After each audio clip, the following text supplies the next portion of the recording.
your tutor for your first violin session online.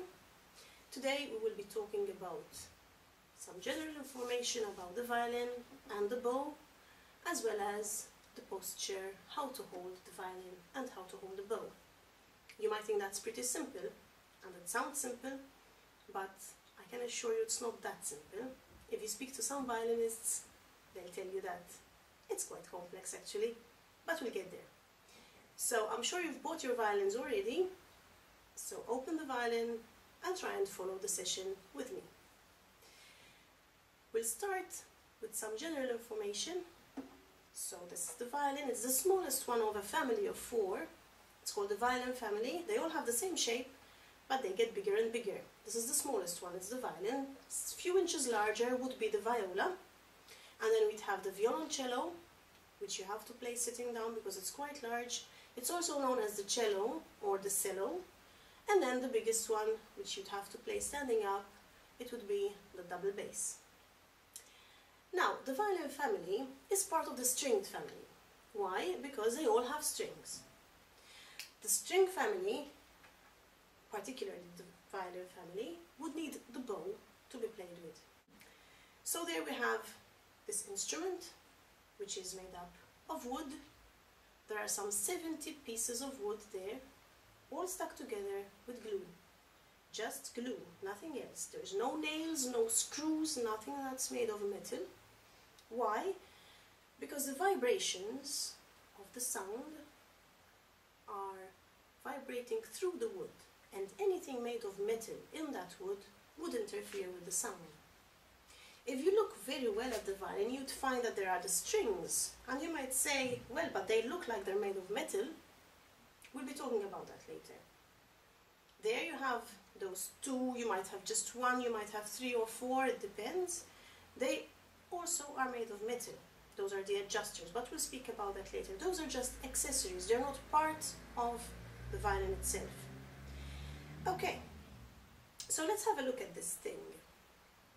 It's like a box, a very nice shape for a box with nice curves, but it's still a box of wood.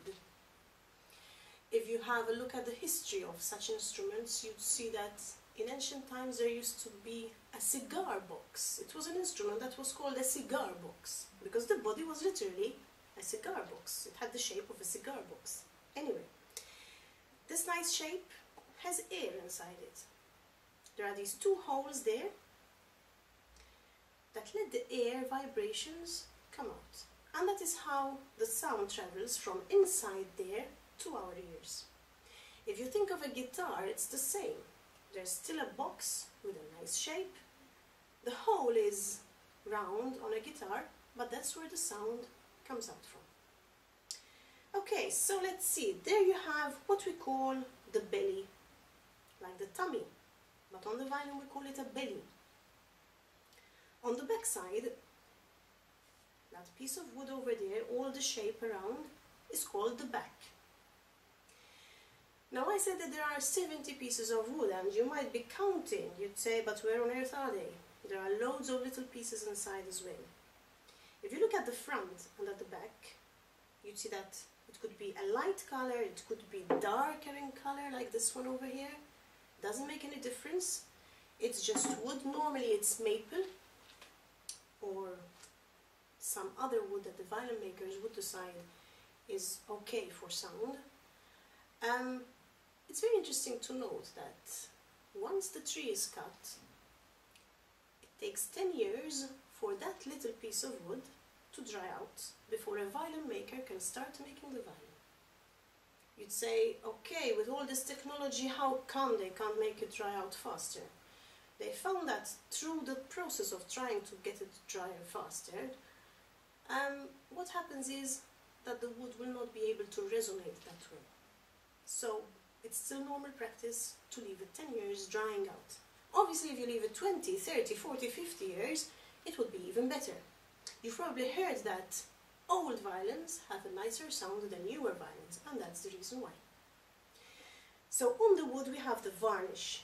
It could be a light varnish, it could be a darker varnish. Modern violins sometimes are green, sometimes are pink.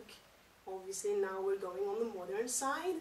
So it's just varnish, it's just a color. Okay, let's go back to this. We have black wood over there, right? That's ebony.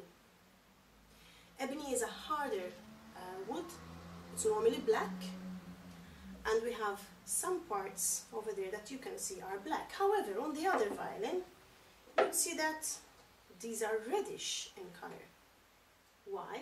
Because they're not made of ebony in this case, they're made of rosewood, which is a softer color. They could also use boxwood for these accessories. We call them accessories because they're not actually part of the body of the violin. I could change these parts. I could choose other different accessories. Some could be ornamented like these with ivory, or they could be as plain as anything, like that. The function is always the same. Alright, so let's go to the top parts. From the back side we have the neck over there, that's called the neck of the violin. Then we have this curly-whirly thing over there, that's called a scroll. It might remind you of old films where they didn't have books, but they had the parchment rolled over a scroll. Can you see the shape there? Okay. Then we have this black long thing there, which is called the fingerboard. You can imagine why, because your finger will be on this board when you're playing. Then we have what we call the bridge, and that's a whitish piece of wood over there, where the strings, the 4 strings, are resting. There's quite a lot of pressure on that bridge, because since the strings are very, very tight, they're causing quite a bit of pressure there. The bridge is the piece of wood which transports the vibrations of the strings to the rest of the violin. So it's very, very important that the bridge is a very good bridge. At the bottom we have the tailpiece, that is where the strings are connected, the end bit of the strings are connected. On the tailpiece we have the 2 metal things. They look like screws. You might have 1, you might have 2, 3 or 4, it depends. It doesn't make any difference. They're called fine tuners or adjusters. They are there to tune your violin finely. So if I had to turn 1 screw there, which is a joint to my thinner string, it's going to put up the pitch. Let's listen.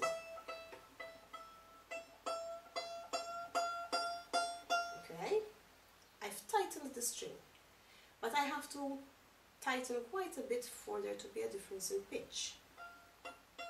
And I'm getting it back to its original pitch, that's it. Okay? I also have the pegs up here, these 4 larger adjusters. They're called pegs. They're made of wood, as I said before, and the strings are adjusted to these pegs. They're connected to them. Again, they have the same function as the adjusters, but they're not fine tuners. As soon as I turn the peg just a little bit, the difference in pitch is going to be quite large. So, just for an example, I'm going to unwind this. See, I just turned it very, very slightly, yet the difference was quite. And there, I'm putting it up again. Okay. This part over there is called the chin rest. That is where eventually you will be resting your chin. Nice and comfortable. The holes I spoke about before, they are called F holes. Why? Because they're in the shape of an F. On other instruments like a guitar, they're not called F holes because they're not in the shape of an F. Okay? Alright, last little part is down there. It's one of the smallest sections, yet very important. It's called the end pin.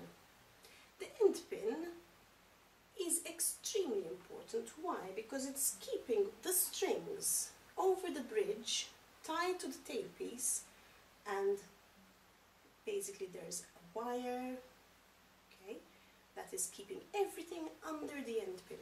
So there's quite a lot of pressure there as well.